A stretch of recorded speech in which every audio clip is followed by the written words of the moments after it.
As a scientist, I can tell you that Sundays are only 24 hours long. But with NFL Sunday Ticket and YouTube TV, you get every game every Sunday all in one place.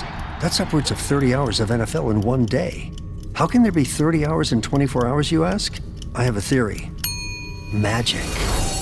New users get NFL Sunday Ticket for 8 payments of $34.50 per month. Sign up at NFLSundayTicket.com. Local and national games on YouTube TV. NFL Sunday Ticket for out-of-market games excludes digital-only games and commercial use. Terms and embargoes apply. Availability varies. We have been nominated for a Signal Award in the documentary sports category. It's a voting-based award, so please go to signalawards.com and vote for us in the documentary sports category. We'll have the link in our show notes.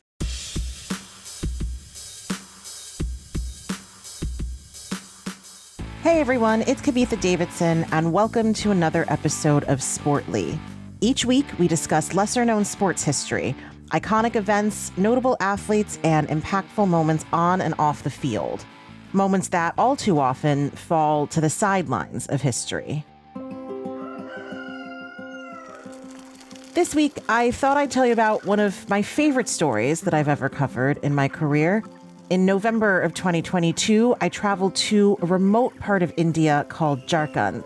It's a mostly tribal region, a lot of farmland. Hindi's not even the major language that's spoken there. It's a very regional tribal dialect called Dehati.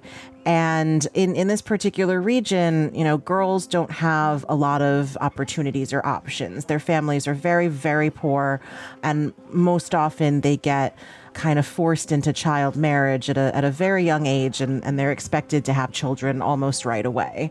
There's certainly no opportunities for school, no opportunities for play.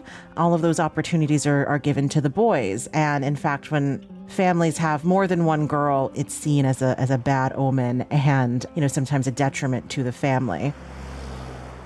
When I went to India, it was to cover this really unique program in Jharkhand called the Yuwa School. My name is Franz Gastler. I'm the director and co-founder here of Yuwa. I've been living in India for 5.5 years and here in rural India for 4.5 years. The program that we've built is called Yuwa, which in Hindi means youth. We're using football for girls to combat child marriage, illiteracy, and human trafficking.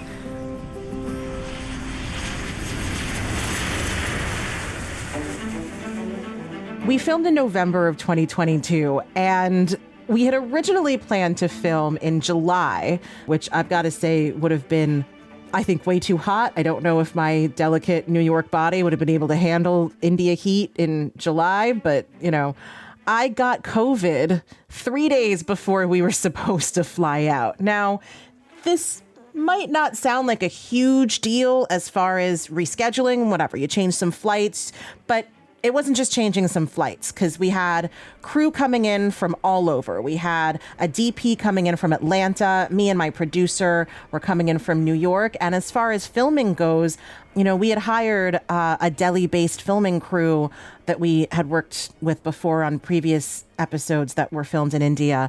So we had to rearrange everybody's travel schedule. And then anybody who's worked with the Indian embassy, because the visa for July travel wasn't still going to be good for November travel, we had to hold our breaths to see if we could get our visa renewed or reissued for November travel.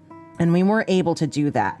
Now, the other thing that was logistically difficult, and this will give you a little bit of like a peel behind the curtain, was Franz at the time and his wife Rose were not in India. They were in, I want to say Michigan or Wisconsin, where they live part of the time when they're not in India taking care of the school, because Rose was about to give birth. And during the pandemic, from 2020 to about until we filmed there, Rose and Franz were under constant threat from local villagers who didn't quite understand the pandemic. They just saw people dying, and they thought that these white Westerners brought this disease with them because, they were very kind of superstitious. And again, these are mostly tribal people.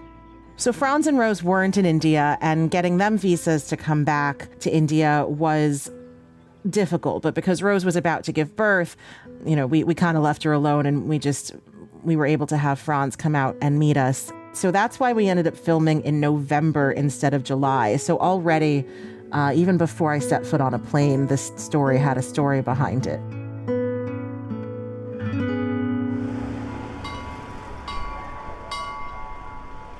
When he was in India to teach English, he started to notice just how limited the opportunities for girls were. And then a girl in a local village came up to him and just assumed that this, white boy with an American accent knew soccer, and she asked him to teach her soccer. And, he played American football in high school, had never touched a soccer ball, but he figured he'd give it a shot.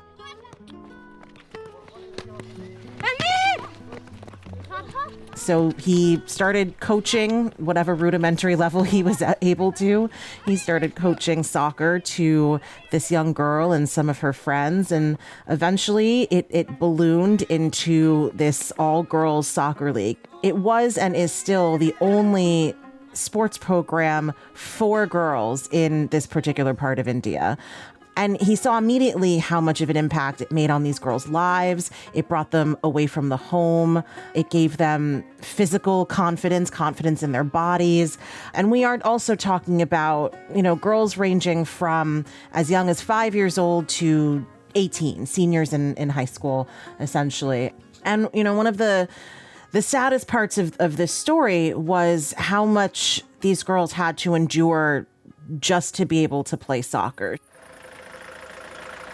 Every day, a bus picks them up from their various villages in the cover of night, 4:30, 5 o'clock in the morning before the sun comes up, and drives them to, these kind of dusty, not particularly well-outfitted soccer fields throughout Jharkhand for practice. And the reason that the bus was necessary was because when some of the locals started to hear that these girls were playing soccer, they would follow them to the fields or follow them home, and they would harass them. And in one case, one of the bus drivers actually harassed one of the girls. So it became a really big safety issue. Those same threats were also faced by the teachers who teach them in school. And those teachers live in kind of common houses. They all have their own rooms, but they're sort of like dormitories near where the school is located. And, those housing facilities for faculty had been broken into several times by locals who just disagreed with what they were doing for these girls. And I believe when the Yuwa program started, there were 24 girls in the program, and 21 of them had been sexually abused by the time they had hit puberty. So this is a program that's about soccer, but it's about so much more, and it has quite literally saved a lot of these girls. Now listen, we're not talking about a particularly high level of soccer. That's kind of beside the point. I talked to one girl who said, she's able, when she's out on that field, just to get all of her anger out. The not understanding why her family doesn't want her to be playing soccer or going to school. And she said, when I'm playing soccer, I feel like a king. Hello, Nigel here. I couldn't help noticing that you're still awake. Now, I'm an owl, I'm supposed to be up at night, but you need your sleep. So if it's your allergy symptoms that are keeping you up, here's a word to the wise. Try Zysol. You see, Zysol works fast to relieve sneezing, runny nose, itchy watery eyes, and itchy nose and throat. And it keeps going strong for 24 hours, so you can get your sleep and wake up refreshed and ready for a productive day ahead. Be wise, all. Take Zysol at night. Use as directed. Starts working in 45 minutes.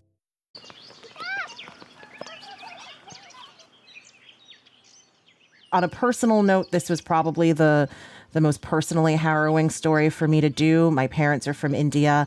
I haven't been to India a lot. I've only been, I think, 2 or 3 times, and I haven't been, other than to do this story, I haven't been back in more than 20 years. And my family's from a much different part of India. They're from the south. They're from a major city. Everyone in my family is educated. I come from a long line of women scientists and doctors. So the idea of women not being able to go to school isn't something that culturally I can identify with. But there is something deeper than all of that, than the fact that I'm a born and raised New Yorker and American. When I landed there and I met these girls, I don't think they had ever really seen someone who looked like me, who looked like them, dressed the way that I was, with a full camera crew and a full staff behind me. It was as exciting for them to meet me as it was for me to meet them. There was really something deeper that I felt interacting with these girls that I don't think I'd ever felt any other time I had been to India. It was just very cute. They were very cute. They loved my hair. They loved my dress. And I thought I was dressed pretty frumpy because I was dressed for 100-degree weather in farmland India.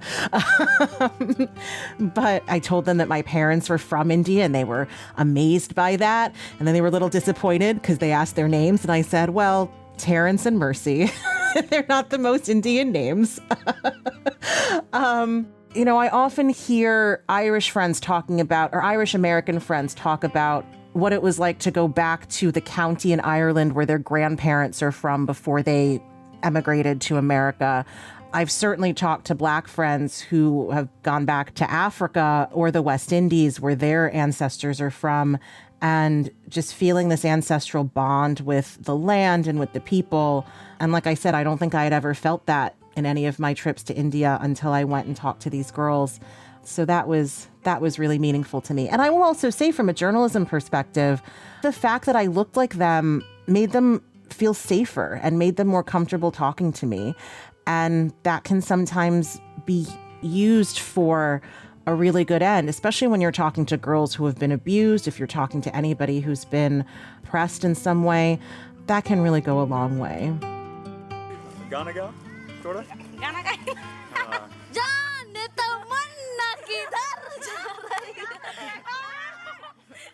One of the most remarkable things is that Franz realized that soccer wasn't enough to truly transform these girls' lives. It was a good outlet and a good in, but they needed more. So what he did was he and his now wife, Rose, started a school. And that's really where this story takes that remarkable turn.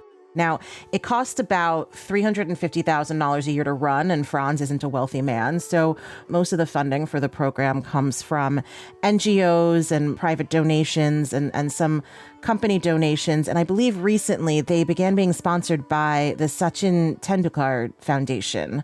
The Yuwa School, in conjunction with the Yuwa Soccer program, now has close to 100 students in it. They learn everything from math and social studies, science, and really importantly, they learn English. And that's not important from a language supremacy standpoint, but it is really important for these girls who want to go to good colleges in other parts of India where English is spoken a lot. And also important for them to be able to join the workforce, which isn't something that without this program, these particular girls would ever have even been able to dream of doing. You know, we filmed for, we were up at the crack of dawn, and I will not take any credit for that because I had the most amazing crew. HBO had the most amazing crew. The crew was up at the crack of dawn, setting up in the fields. We mostly filmed on the soccer fields and at the school. And, we're talking 14-hour filming days. I visited the girls at home and I visited them on their fields, and I watched them work the fields alongside their mothers. It was mostly women who were doing not just the housework, but the field work. And that was also quite striking to see. We had a wonderful handler who always made sure we were fed, but in that Indian way, we were fed way too much because we were working in the heat. And again, no indoor plumbing.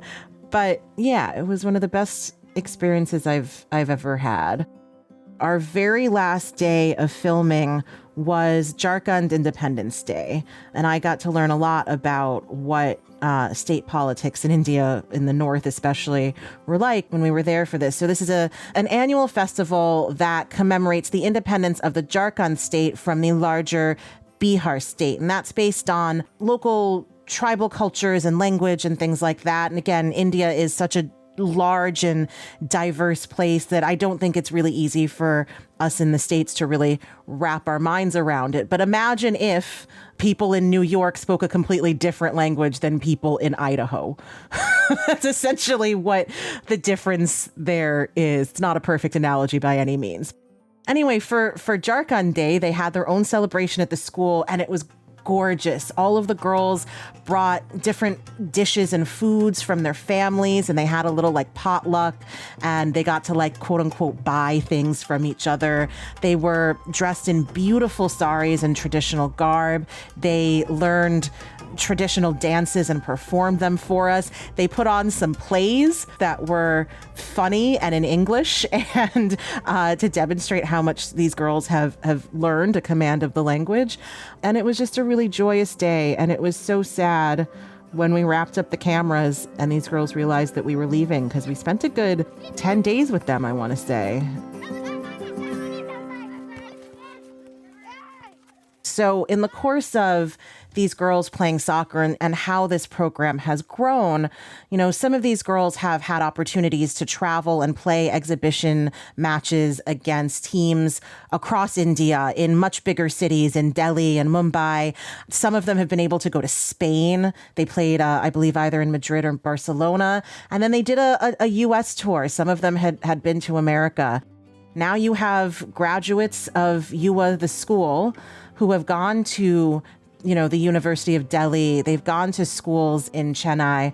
Some of them have gone to university in Europe. And the piece culminated in an interview that I did with a remarkable young woman who is a graduate of the Yuwa program, Seema Kumari, who this past year graduated Harvard.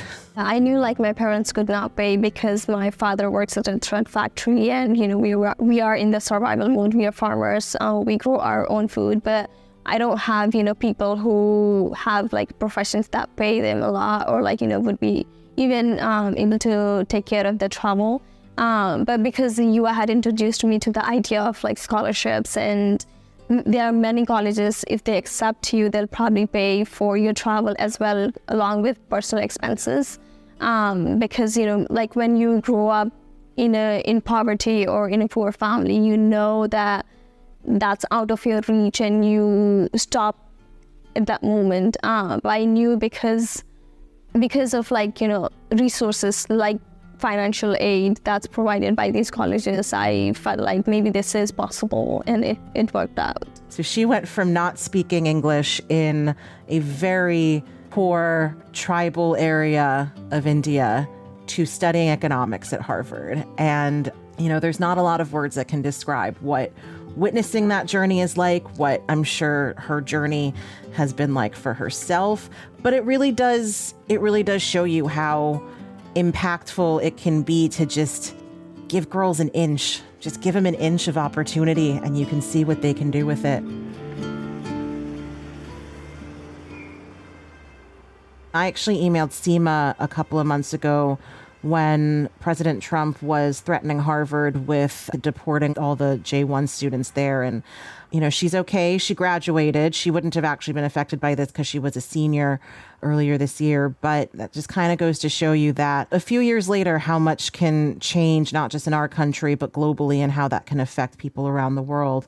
But she got her degree in economics. Her plan is to go back to India and to teach there, to start a business, to help her locals. And that was the other remarkable thing about meeting these girls, is all of them had these big dreams, but they all wanted to come back to their town, to their schools, to these villages, and pay it forward, kind of pass down what they were able to learn to help their cousins who were girls realize that they didn't have to be forced into marriage when they were 10, that they could go to school, and to be the example for how that could happen.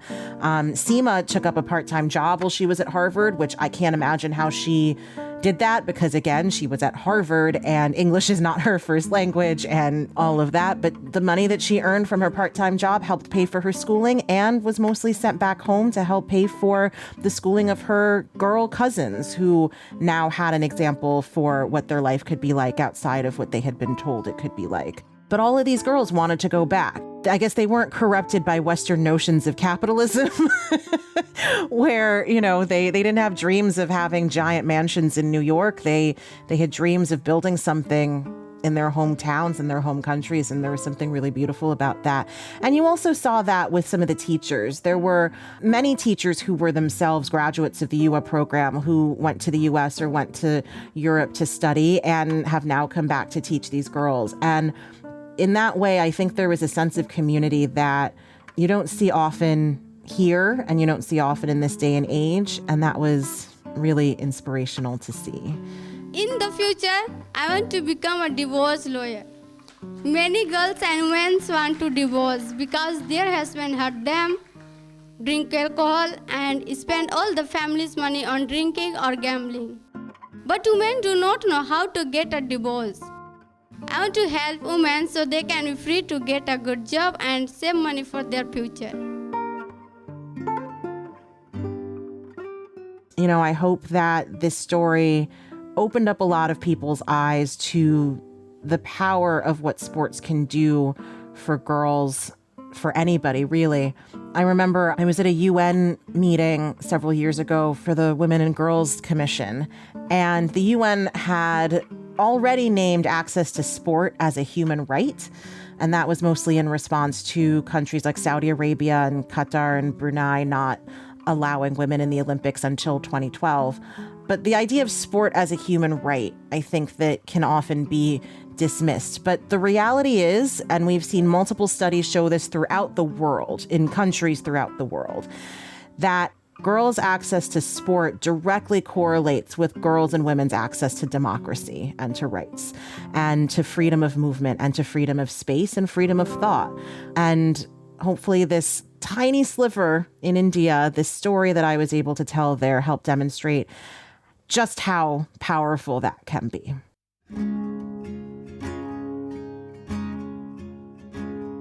That was the last story I ever did for Real Sports till our show ended in the end of 2023. And it wasn't the most celebrated. I was nominated for a couple of Emmys for some other stories, and I won one. But this is probably the story that means the most to me and was the most personal to me. So you can watch that episode, if you so choose, online. Yuwa Soccer, HBO Real Sports. You should be able to find it. And I hope you do, because a lot of people put a lot of work. This story was more than 2 years into the making. And I have to shout out my producers, Evan Burgos and Arti Solar, for doing all of the legwork on that piece. And this was really a passion project for Arti, and I know that it meant a lot to her as well. So thank you for listening today. I hope you go watch the piece, and I hope you continue to listen to us going forward weekly.